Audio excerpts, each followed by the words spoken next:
Magandang umaga sa ating lahat. Ngayon ay September 13, 2023 at narito ang update ukol sa maging lagay ng panahon sa susunod na 24 oras. Kaninang alas 3, yung low pressure area na minomonitor natin ay huling namataan sa layong 610 kilometers east of Itbayat, Batanes. Nananatiling mababa yung tsansa nito na maging bagyo, ngunit yung trough or extension nito ngayong araw ay magdudulot pa rin ng maulap na kalangitan at mga kalat-kalat na pag-ulan, pagkilat at pagkulog dito yan sa silangang bahagi ng Central at Southern Luzon. Samantala, ang southwest monsoon o habagat naman natin ay patuloy pa rin umiiral dito sa may kanlurang bahagi ng Southern Luzon, Visayas at Mindanao, kung saan ngayong araw ay malaking bahagi ng ating bansa ay makakaranas ng mataas na tsansa ng mga pag-ulan, pagkilat at pagkulog dulot nga ng habagat.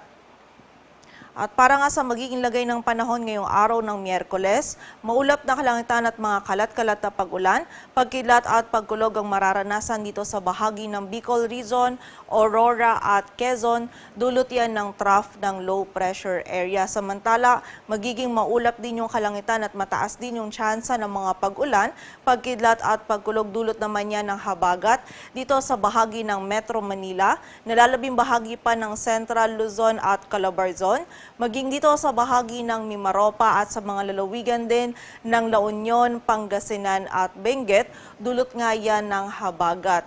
At ang ating mga regional offices ay nagpapalabas ng mga thunderstorm advisories or mga babala ukol sa mga pag-ulan na ito. At kapag tayo din po ay lalabas, huwag nga po natin kalilimutan yung mga pananggalang natin dito sa mga pag-ulan na ito.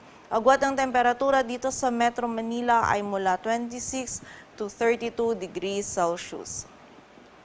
Samantala sa bahagi naman ng Visayas at Mindanao, ang buong bahagi ng Visayas, maging ang bahagi ng Zamboanga Peninsula, Barm at Soc-Sargen, ngayong araw ay makakaranas din ng mga kalat-kalat na pag-ulan, pagkilat at pagkulog dulot pa rin yan ng southwest monsoon o habagat. Kaya pag-ingat po para sa ating mga kababayan sa posibilidad ng mga pagbaha at pagguho ng lupa. Samantala, dito naman sa nalalabing bahagi ng Mindanao ay meron lamang tayong mararanasan ng mga isolated ng mga pag-ulan, dulot yan ng mga localized thunderstorms. And during severe thunderstorms, itong mga pag-ulan na ito ay posible pa rin maging katamtaman hanggang sa mga malalakas na pag-ulan na maaari magdulot ng mga pagbaha at pagguho ng lupa. So pag-iingat pa rin po para sa ating mga kababayan.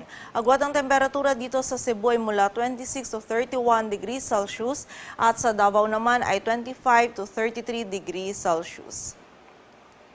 At para naman sa lagay ng dagat baybayin ng ating bansa, wala tayong nakataas na gale warning kaya malaya makakapalaot yung mga kababayan nating mga ngisda, pati na rin yung may mga maliliit na sasakyang pandagat.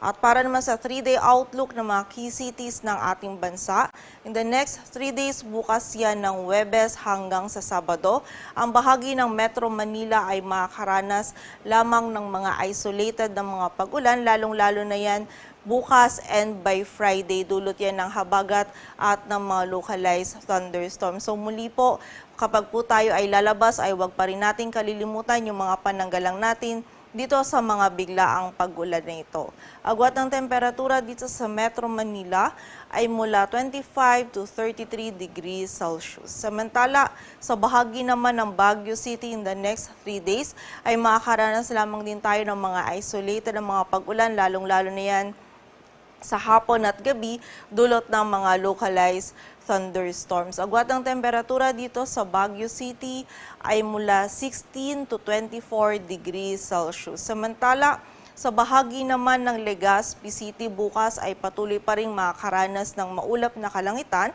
at magiging mataas pa rin yung tsansa ng mga pag-ulan, pagkidlat at pagkulog, dulot yan ng trough ng low pressure area. Samantala, by Friday and Saturday naman ay mababawasan na yung mga pag-ulan nito. Ngunit meron pa rin tayong mga posibilidad ng mga pulupulong pag-ulan, pagkidlat at pagkulog, dulot yan ng mga localized thunderstorms. Agwat ng temperatura dito sa Legazpi City ay mula 25 to 33 degrees Celsius. Samantala, sa bahagi naman ng Metro Cebu at Metro Davao in the next 3 days ay makakaranas tayo ng bahagyang maulap hanggang sa maulap na kalangitan.